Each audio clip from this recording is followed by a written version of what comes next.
NCERT textbook sums பார்க்கலாம் பாருங்க. An oil drop of 12 excess electrons is held stationary under a constant electric field of 2.55 into 10 power 4 Newton per Coulomb. Millikan's oil drop experiment.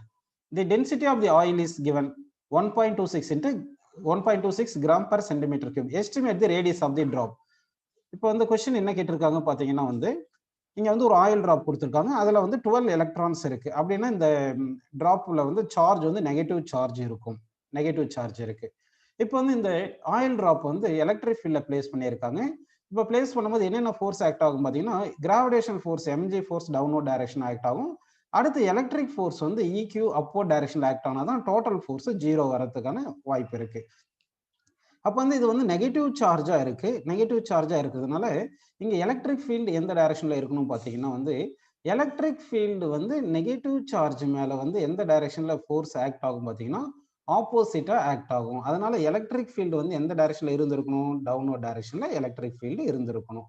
So அப்போ வந்து நமக்கு electric force வந்து நமக்கு electric field வந்து இந்த charge மேல ஃபோர்ஸ் எக்ஸர்ட் பண்றது அப்போர்டு இருக்கு, கிராவிடேஷன் ஃபோர்ஸ் டவுன்வர்டு வருது. அப்போ டோட்டல் ஃபோர்ஸ் 0 வரும். சரி, நம்ம ஃபர்ஸ்ட் என்னென்ன கொடுத்துருக்காங்க எழுதிக்கலாம் பாருங்க. கிவன் டேட்டா எழுதிக்கலாம். கிவன் என்ன கொடுத்துருக்காங்க பார்த்தீங்கன்னா நம்பர் ஆஃப் எக்ஸஸ் எலக்ட்ரான்ஸ் வந்து 12 கொடுத்துருக்காங்க. அடுத்து charge of electron 1.6 into 10 power minus 19 coulomb கொடுத்துருக்காங்க. ஜி வந்து 9.81 கொடுத்துருக்காங்க. அடுத்து டென்சிட்டி பாருங்க 1.26 கிராம் பர் சென்டிமீட்டர் கியூப் கொடுத்துருக்காங்க இல்லையா? அதை வந்து நம்ம எம்கேஎஸ் யூனிட்ல மாத்திக்கலாம். So 1.26 into gram per centimetre கியூபை கிலோகிராம் பர் மீட்டர் கியூபா மாத்தோம்னா 10 power 3ல நம்ம மல்டிப்ளை பண்ணிக்கணும். Next electric field intensity 2.55 into 10 power 4 newton per coulomb கொடுத்துருக்காங்க. இப்போ வந்து நமக்கு கிராவிடேஷனல் ஃபோர்ஸும் எலக்ட்ரோஸ்டாட்டிக் ஃபோர்ஸும் ஈக்குவல் அண்ட் ஆப்போசிட்டா இருந்தாதான் நமக்கு என்ன ஆகும்னா டோட்டல் ஃபோர்ஸ் 0வா இருக்கும். அப்பதான் இந்த சிஸ்டம் வந்து ரெஸ்ட்ல இருக்கும் அப்படின்னு நம்ம எடுத்துக்கலாம். புரியுதுங்களா உங்களுக்கு? சரி, இப்போ இந்த மாஸுக்கு என்ன ஃபார்முலா பார்த்தீங்கன்னா mass equal to density into volume அப்படின்னு வரும். So density into volume. இது வந்து ஆயில் ட்ராப்பா இருக்கிறதுனால வால்யூம் வந்து 4/3 பை ஆர் கியூப் அப்படின்னு எழுதிக்கலாம்.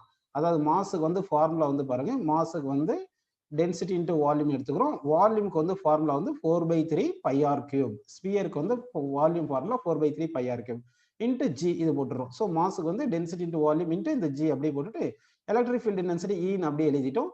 இந்த கியூ வேல்யூ இருக்கு இல்லைங்களா? இந்த கியூ வந்து பார்த்தீங்கன்னா n into e, number of electrons excess electrons into charge of electrons. இப்போ நம்ம என்ன பண்ணலாம்னா இந்த ஆர் கியூப் ரைட் சைடில் அப்படியே வச்சுக்கிங்க, மற்றதெல்லாம் லெஃப்ட் சைடு கொண்டு போயிருங்க. அப்போ மற்றதெல்லாம் லெஃப்ட் சைடு கொண்டு போனீங்கன்னா உங்களுக்கு என்ன வருது பாருங்க. இந்த 3 இந்த பக்கம் போயிடுச்சுன்னா 3 into E into N into E divided by இந்த 4 ரோ பை அடுத்து இந்த ஜி கீழே வந்துடும். சரிங்களா? இது எல்லாமே நம்ம வந்து சப்ஸ்டிட் பண்ணலாம். சப்ஸ்டிட் பண்ணிட்டு கியூபிக் ரூட் எடுக்கலாம். சரிங்களா?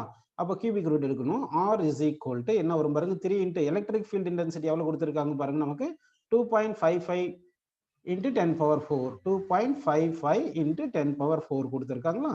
இன்ட்டு n வந்து நம்பர் ஆஃப் எலக்ட்ரான்ஸ் வந்து பார்த்தீங்கன்னா excess electron 12 into charge of electron வந்து 1.6 into 10 power minus 19.